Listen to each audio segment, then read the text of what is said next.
जय श्री गणेश। हेमवान का पार्वती को शिव की सेवा में रखने के लिए उनसे आज्ञा मांगना, शिव द्वारा कारण बताते हुए इस प्रस्ताव को अस्वीकार कर देना। ब्रह्मा जी बोले, हे नारद, तदंतर शैलराज हर्षित होकर उत्तम फल फूल का समूह लेकर अपनी पुत्री के साथ भगवान हर के समीप गए। वहां जाकर उन्होंने ध्यान परायण त्रिलोकी नाथ को प्रणाम करके अपनी अद्भुत कन्या कालिक को हृदय से उन्हें अर्पित कर दिया। सब फल फूल आदि उनके सामने रख कर और पुत्री को आगे करके वे शैलराज शंभु से यह कहने लगे। हिमगिरी बोले, हे भगवान, मेरी पुत्री आप चंद्रशेखर की सेवा करने के लिए बड़ी उत्सुक है, अतः आपकी आराधना की इच्छा से मैं इसको लाया हूँ और यह अपनी दो सखियों के साथ सदा आप शंकर की सेवा करेंगी। हे नाथ, यदि आपका मुझ पर अनुग्रह है तो इसे सेवा के लिए आज्ञा दीजिए। ब्रह्मा जी बोले, तब शंकर ने यौवन की प्रथम अवस्था में वर्तमान पूर्ण चंद्रमा के समान मुख वाली, विकसित नील कमल के पत्र के समान आभा वाली, समस्त लीलाओं की स्थान रूप सुंदर वेश से सुसज्जित, शंख के समान ग्रीवा वाली, विशाल नेत्रों वाली, सुंदर कर्ण युगल से सुशोभित, मुंडाल के समान चिकनी एवं लंबी दो भुजाओं से मनोहर प्रतीत होने वाली, कमल कली के समान घने मोटे तथा दृढ़ स्तनों को धारण करने वाली, पतले कटी प्रदेश वाली और त्रिवलील युक्त मध्य भाग वाली, स्थल पद्म के समान चरण युगल से सुशोभित, अपने दर्शन से ध्यान रूपी पिंजरे में बंद मुनियों के मन को भी विचलित करने में समर्थ और स्त्रियों के सर्वश्रेष्ठ उस कन्या को देखा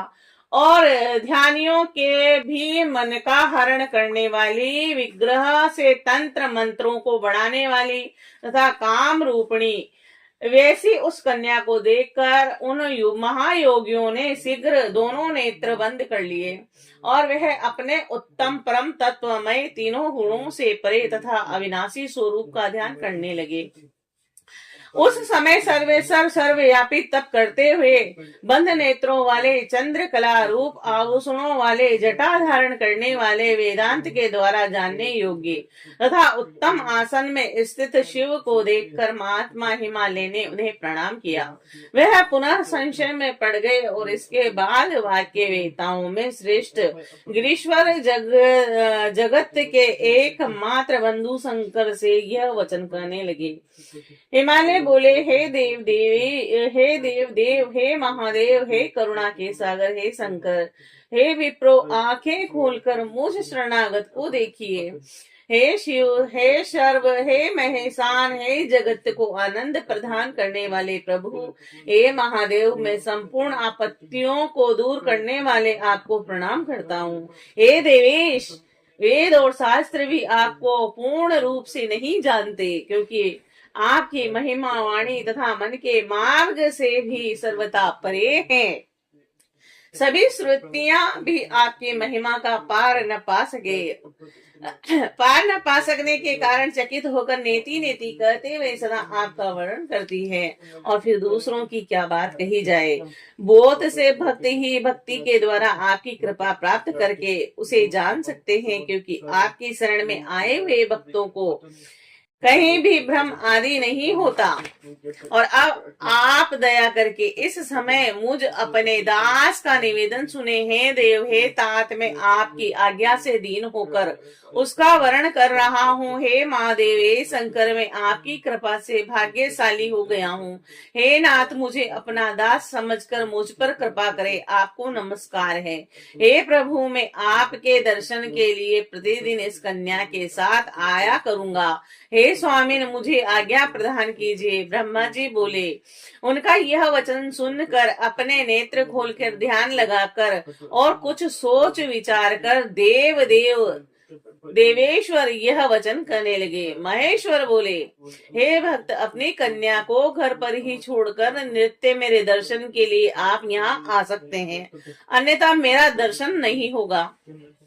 ब्रह्मा जी बोले, महेश के इस प्रकार के वचन सुनकर पार्वती के पिता हिमालय सिर झुकाकर शिव जी से कहने लगे।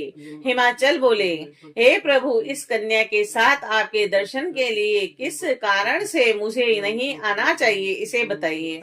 क्या यह आपकी सेवा करने में अयोग्य है? मैं इसका कारण नहीं समझ पा रहा हूँ।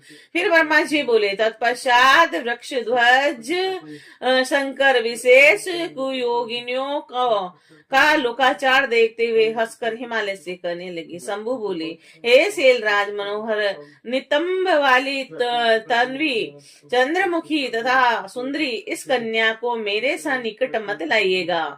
इसके लिए मैं बार बार मना करता हूँ। वेदों के पारगामी विद्वानों ने स्त्री को माया रूपा कहा है, और इसमें भी विशेष रूप से युवती स्त्री तो तपस्विनी के लिए विग्रह कारिणी होती है। हे भूधर, मैं तपस्वी योगी तथा सदा माया से निर्लिप्त रहने वाला हूँ, अतः मुझे युवती स्त्री से क्या प्रयोजन है। इसके तपस्वियों के श्रेष्ठ आश्रय आपको पुनः ऐसा नहीं करना चाहिए, क्योंकि आप वेद धर्म में प्रवीण, ज्ञानियों में श्रेष्ठ तथा विद्वानों में है पर्वत। उनके संग से शीघ्र ही विषय वासना उत्पन्न हो जाएगी और वैराग्य नष्ट हो जाएगा, और उनसे श्रेष्ठ तपस्या नष्ट हो जाती है। अतः हे शैल, तपस्वियों को स्त्रियों का संगम नहीं करना चाहिए, और वह स्त्री महाविषय का मूल तथा ज्ञान वैराग्य का नाश करने वाली होती है। ब्रह्मा जी बोले, हे नारद, इस प्रकार की बहुत सी बातें उन गिरिराज से कहकर महायोगियों में श्रेष्ठ महायोगी प्रभु महेश्वर चुप हो गए।